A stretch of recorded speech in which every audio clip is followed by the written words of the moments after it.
I'm Kay, and this is incognito season. Big up yourself. Like, my biggest takeaway that I want someone to take from me is that work on knowing yourself and being aligned with yourself. And I feel like once you have that, you can go forward and build and do anything you want to do. Because at the end of the day, once you have it up here, so you can produce it out here. So that I feel like is my biggest takeaway for anyone.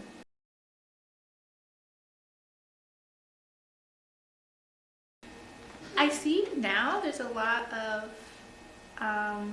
other like women community groups coming up, like in the city of Toronto, outside, also in Hamilton, and I'd love to collaborate with some of those groups together to see what we could do, like whether their focus is like another form of movement or another form of like wellness modality, whether that's like cooking or something else that we could combine and put together to see, you know, what our minds could create. I think that would be cool. I'd love to do some more work in the Caribbean. I'm really passionate about that, and I see now especially a lot of places are making a change. Like in the Caribbean, like kind of historically, it was something that was kind of frowned upon, looking at mental health, making changes. It was like, you're mad, something wrong with you, blah blah blah. But times are changing and people are looking at it differently, and I'd love to be a part of that change.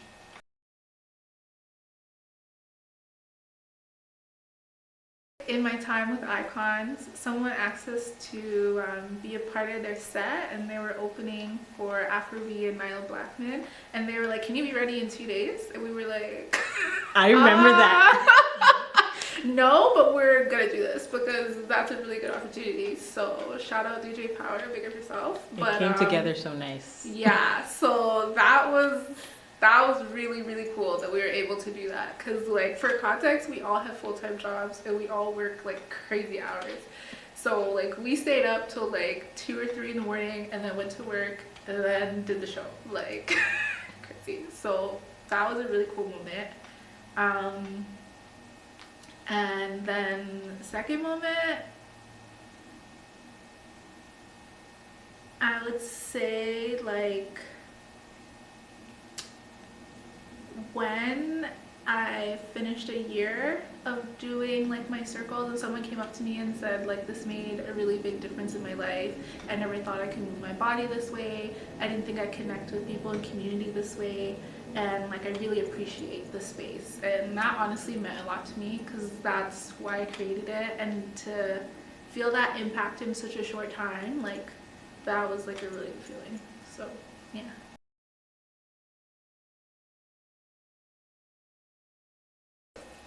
Like, I think that I have ideas in my head like coming forward, so I'm always happy to share that and create choreography, like in terms of when we do group things or when I do solo things.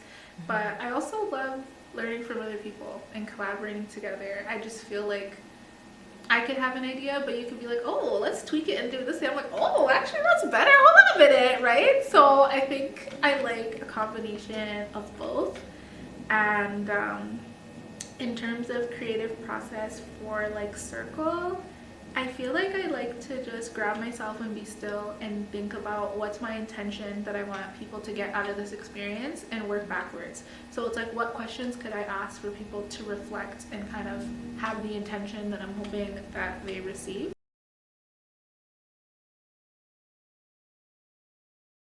Like I would say like wellness and taking care of yourself. I feel like especially for Black women, this is something that we don't do. Like we're taught to go go go. At least I know for sure I was taught to go go go, and no one told me to do it, but that's what I saw. And a lot of the time you repeat what you see, not what someone tells you. So I definitely found, like as I got older, I was like, why my body so run down? Like why do I feel so tired? Like what exactly is going on? Like I'm resting, but like my body is not actually internalizing that, because there's so many other avenues of rest that I need to be doing. So there's mental rest, creative rest, emotional rest, right? Like we need to be actually thinking about ourselves from a holistic value. Like I like make money, I like sleep, I like this, blah blah blah, but we need to kind of do all of it.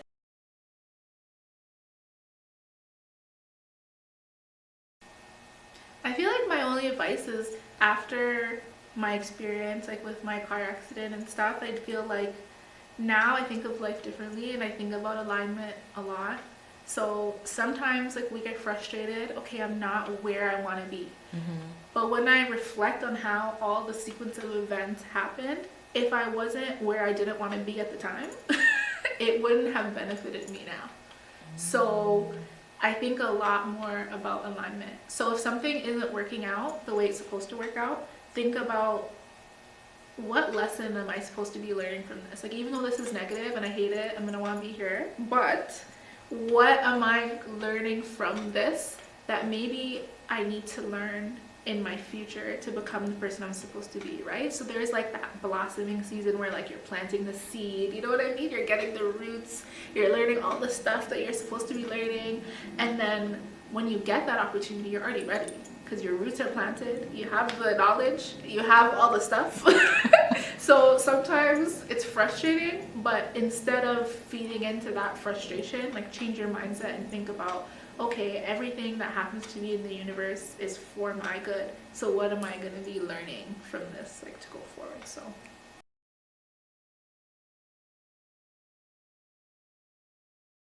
yeah, girl, honestly, That was really good. that was my truth. Like, down to the job I work at, I was like, I want to leave this job. I hate this job. Da, da, da, da. I only got it because I couldn't take the vaccine. It was one of the only places that would hire me. And then at that job, I had benefits. I have not had benefits for 10 years. This was the only job I ever had benefits at. If I wasn't at that job and I got into the car accident, I would have been getting paid this whole time. I was like, okay, well, I hear you. See. You see, like, I hear you. Like, down to the simplest thing.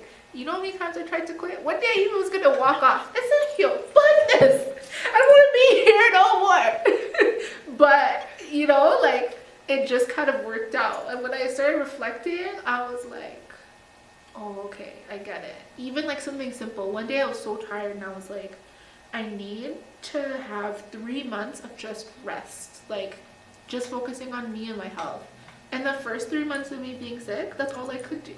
Because I was so sick that I couldn't like go out, do social things. So it was just 3 months of like me focusing on my health. And when I look back 2 months later and said, I wrote that. So like, you know what I mean? It's not how I wanted it to happen, but it was what I needed, right? So I think community is so important, and also connecting to your roots and your culture is so important. And community doesn't just have to be family. Community can also be your chosen family. It can be people around you who you know, like ride for you, support you. Yeah, I think community is extremely important. I just don't think humans exist in a silo. Like, you know, that's not like naturally how we're supposed to be, and especially as Black people, people of color, down to like Asians, it's not just like us, but I think we're supposed to thrive in community and really help each other push forward. So yeah.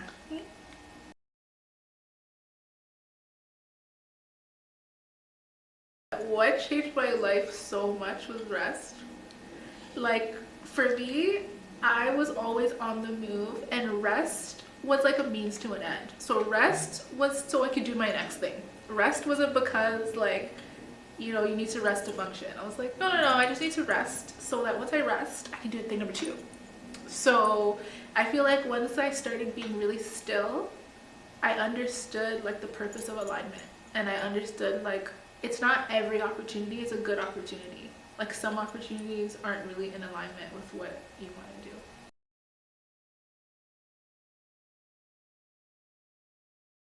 do. Yeah, I feel like that's like, for me, I feel like because there's different avenues of what I do, I think about it differently. But in terms of like, I really love old school dance hall. So like, dance hall queen Carlene was like the first dance hall queen, and I love the energy of that. I love how they just walk out in your heels and on you just, yeah, when you step out, are you? Yeah, that's a vibe. But I also love people who are able to create a space for themselves where there wasn't a space. And I feel like Miss Coco is one of those people who I really saw like combine education and dance and being in the art space in a way that I never saw before. So having her as a mentor was like really influential for me thinking about how to do things differently.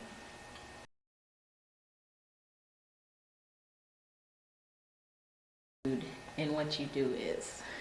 I think attitude is everything, because attitude is your mindset at the end of the day, right? So it's like, even if you're the best dancer in the world, if your attitude no good and your mindset no good, people are not going to want to work with you.